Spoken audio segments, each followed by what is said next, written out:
El Financiero en Línea presenta Línea Monetaria. Muchas gracias por escucharnos, muchas gracias por vernos una vez más en esta Línea Monetaria, un espacio del Financiero donde usted puede consultarnos siempre en www.elfinanciero.com.mx, como todas las semanas, con mi compañero Genaro Mejía, editor de la sección de finanzas de El Financiero desde México para todo el mundo de habla hispana. En esta mesa de análisis, Genaro, vamos al punto que hemos estado tocando, la década perdida, el asunto de las pensiones en México, y bueno, pues a ver si podemos tocar, nos da tiempo, el esquema macro de cómo vienen las tendencias para la próxima década, hablando de una década perdida. Claro, está muy de acuerdo.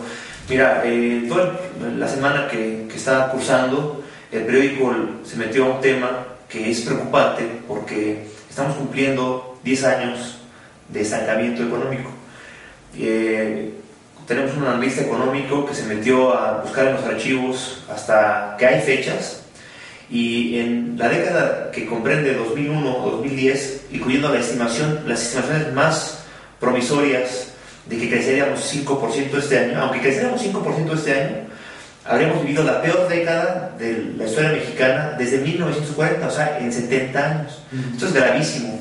Además, el análisis que hicimos en El Financiero incluye que en esos 10 años tuvimos una caída en picada de los índices de competitividad mundial en los que tú quieras, en el WEF, en el Foro Económico Mundial, sí, en el IBD, la Escuela de Negocios de Suiza, en el que tú quieras. Además, se adicionaron problemas que antes no teníamos y que también están incidiendo en el crecimiento económico, como cuáles: inseguridad, que ya es un tema que está afectando las inversiones para México, ese es uno.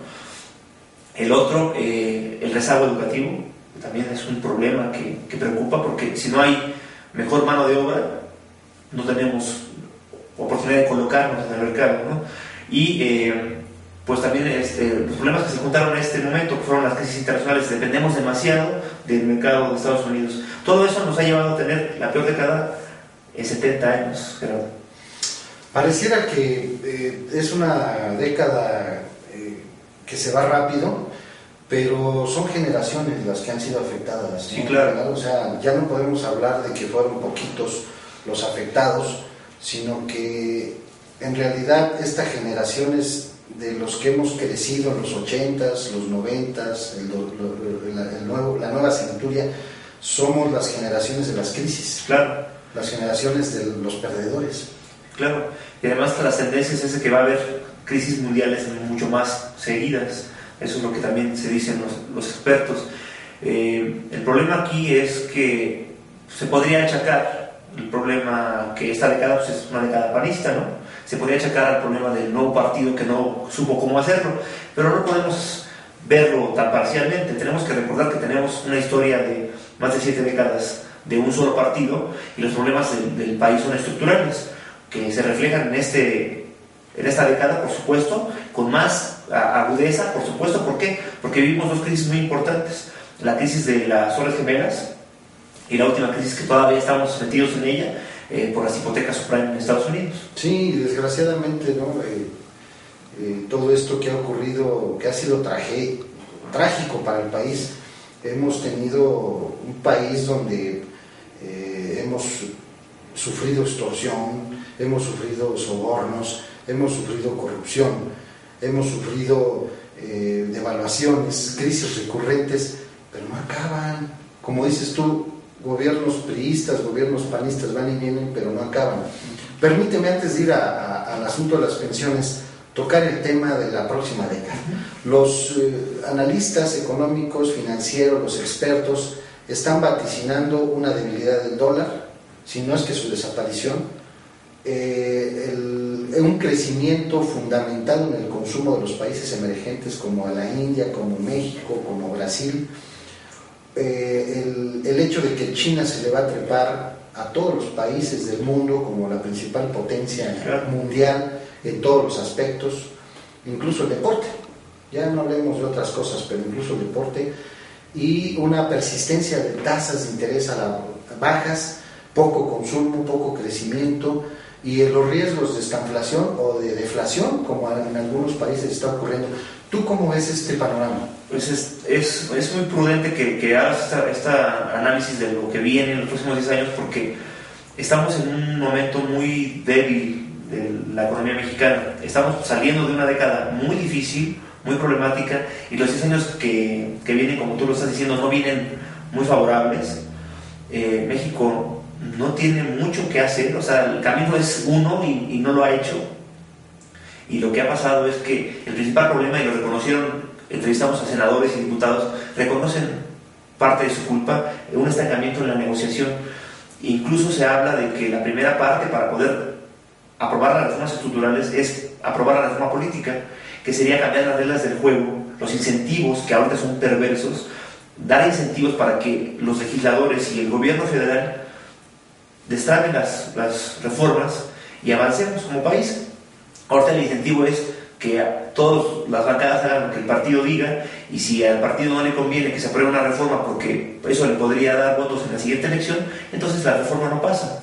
Tenemos que cambiar esas reglas del juego, y una vez teniendo nuevas reglas del juego en las que se esté vigilando la actuación de nuestros legisladores y nuestros gobernantes, poder saltar las siguientes. Yo creo que, y coincido con ellos, antes que la reforma fiscal, que tanta falta nos hace, que la energética, que la laboral, necesitamos una reforma política que cambie las reglas del juego, que cambie los incentivos para que se aprueben las cosas, para que se destraben las negociaciones y podamos avanzar. Es el único camino que tenemos. De todos modos, veamos que vamos a llegar tarde a la competencia. Ya llegamos tarde, porque los expertos hablan de que una reforma estructural bien hecha, bien fundamentada y bien aplicada en un país empieza a dar frutos 10 años después. Entonces, estamos en un momento crucial. O nos vamos para adelante, lo dijo en alguna ocasión el investigador y académico Macario Schettino, economista. Estamos en un momento en el que México se convierte entre los 10 primeros países económicos a nivel mundial, incluso en los primeros 5, o nos convertimos en un estado fallido. Rápidamente, Genaro, ahorita que hablaste de temas estructurales, salvamos ya el asunto de las pensiones, sigue el asunto del seguro social, pareciera que hubiera un quebranto en la seguridad social. ¿Qué va a pasar? Pues bueno, es lo que estábamos discutiendo, se estuvo discutiendo en México en el último mes, era una posibilidad de ver reducida las pensiones para la gente que se iba a pensionar con la ley anterior, la de 1971, 73 se parece. Pero ese problema ya se aclaró. Las pensiones, el límite tope máximo son 25 salarios mínimos, ya no 10, pero ese es un problema pequeñito. El problema estructural para las finanzas públicas está muy claro. En los últimos 10 años, el gasto en pensiones del gobierno se duplicó, y se prevé que va a crecer a tasas más altas. ¿Por qué? Porque la población se está haciendo vieja. México nos estamos convirtiendo en un país de viejos, entonces las pensiones vienen más fuertes, y la inequidad, total inequidad. Los trabajadores normales como tú y yo nos vamos a jubilar con 36%, más o menos el promedio de nuestro último salario. Los trabajadores del IMSS, del ISSSTE y de la Comisión Federal de Electricidad se van a jubilar con hasta 130% de su último sueldo. Ese es el grave problema de las pensiones en México. ¿Y los ministros todavía más? No, ya no hablemos de los ministros, Pemex, no, ya no hablemos de los secretarios, los expresidentes. ¿Qué te parece? En fin, como lo ven, ahí está México, raya en lo trágico y raya en lo cómico. Gracias por escucharnos, gracias por vernos. Nos escuchamos la próxima semana. Nos vemos aquí en Línea Monetaria del Financiero. Gracias, Genaro. Gracias. Y a usted le deseo la mejor de todas las semanas. Gracias. El Financiero en Línea presentó Línea Monetaria.